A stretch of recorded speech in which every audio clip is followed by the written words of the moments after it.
અમદાવાદમાં વિમાન દુર્ઘટના થઈ છે અને તેમાં 270થી પણ વધારે લોકોના અવસાન થયાના સમાચાર પ્રાપ્ત થઈ રહ્યા છે. હજુ પણ એવા લોકો જે છે કે તેમના પરિવારોને શોધી રહ્યા છે, પરિવારોની વાત કરી રહ્યા છે અને આવી જ વાત જે છે તે અમદાવાદમાં જહાંગીરપુરા વિસ્તારમાં વસતા જે રવિભાઈ ઠાકોર જે છે કે તેમના મમ્મી જે છે ત્યાં આ મેસની અંદર રસોઈ બનાવતા હતા.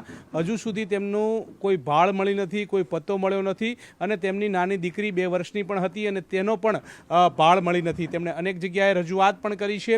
હજુ સુધી કોઈ ઠોસ વાત જે છે તે તેમના સામે નથી આવી રહી. પરિવારજનો છે તેમની સાથે વાત કરીશું. તમારા મમ્મી ક્યાં કામ કરતા હતા, શું કામ કરતા હતા, છેલ્લે વાત થઈ ત્યારે કેવા પ્રકારની વાત થઈ છે અને હજુ સુધી એમનો કોઈ અતોપતો નથી મળી રહ્યો?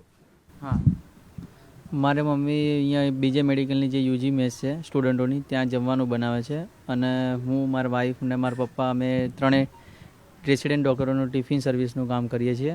અમે રોજની જેમ 11 વાગે જઈએ છીએ અને 1 વાગે ત્યાંથી ટિફિન ભરીને પાછા અમે સિવિલમાં ટિફિન આપવા આવીએ છીએ. અને આ જે દુર્ઘટના ઘટી છે જે 1:30 વાગ્યા પછી, ત્યારે અમે ટિફિન પોતે સિવિલમાં જ આપતા હતા. ત્યારે અમને ખબર પડી કે ત્યાં આગ લાગી છે, એટલી કે બાટલો ફાટ્યો છે. બસ એટલે અમે ત્યાં જોવા ગયા, પણ એવું ખ્યાલ નહોતો કે મેસ બિલ્ડિંગ ઉપર વિમાન ક્રશ થયું. આ તો પાછળથી ફરી ગયા ત્યારે અમને ખબર પડી કે મેસ બિલ્ડિંગ ઉપર વિમાન ક્રશ થયું. ત્યાં બી બધા માસીઓને અમે જાણ પડતા કરી તો બધા માસી નીકળી ગયા છે, પણ મારા મમ્મી અને મારા બેબી હજી સુધી નથી મળ્યા.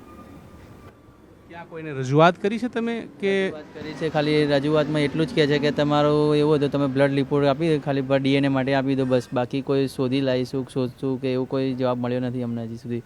કાલે અમે ત્યાં આગળ ગયા હતા, પાછા બેનને બધા અમે ત્યાં આગળ સાહેબોને જે ખૂબ રિક્વેસ્ટ કરી તો બેનને ત્યાં આગળ લઈ ગયા હતા, પણ ત્યાં આગળ હજી પણ પાણીની ટાંકી સાથે જે ક્રેશ થયું હતું તે હજી ઉપર દબેલું છે. કદાચ આગ લાગી હોય એ ટાઈમે તો મમ્મીને એવું લાગ્યું હોય કે કદાચ નીચે આગ લાગી છે તો ઉપર કદાચ સીડી ચડી ગયા હોય તો એ મલહો ઉપરનો હટે તો થોડીક એ કાસ અમને લાગી શકે છે, પણ ત્યાં હજી કોઈ કામગીરી દેખવા અમને મળી નથી કે હટાવ્યું છે કે નથી હટાવ્યું એ રીતનું. બેટા, તું દાદી જોડે રમતો હતો ને?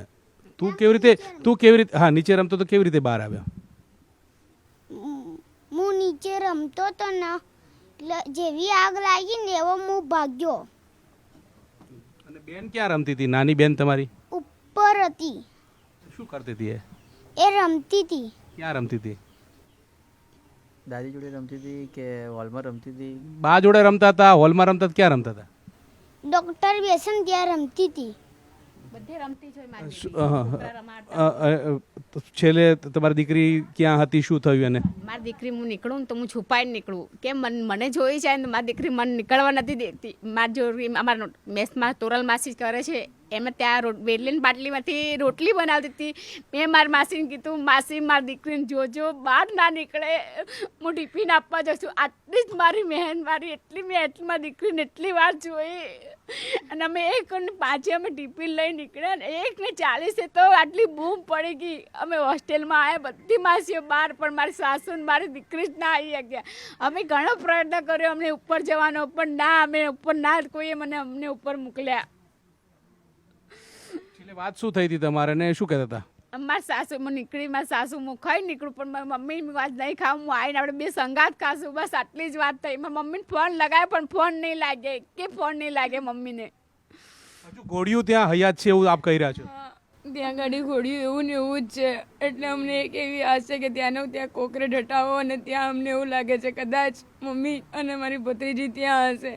3 દિવસથી અમે લોકો આવી રીતે ત્યાં ગાડી સિવિલો બધી જગ્યાએ ફરી વળ્યા, પણ અમને કોઈ જ નહીં. અમને સવારે DNA ટેસ્ટ આપવા ગયા પછી એવું કે છે 72 કલાકો મળી જશે, પણ હજી કોઈ જ અમને લોકોને જવાબ મળ્યો નથી ત્યાંથી. પણ અમારી એક જ છે કે ત્યાંનો કોકરેટ હટાવો ને ત્યાં કદાચ ચાલવા ગયા હોય ને ફસાઈ ગયા હોય તો નીકળે.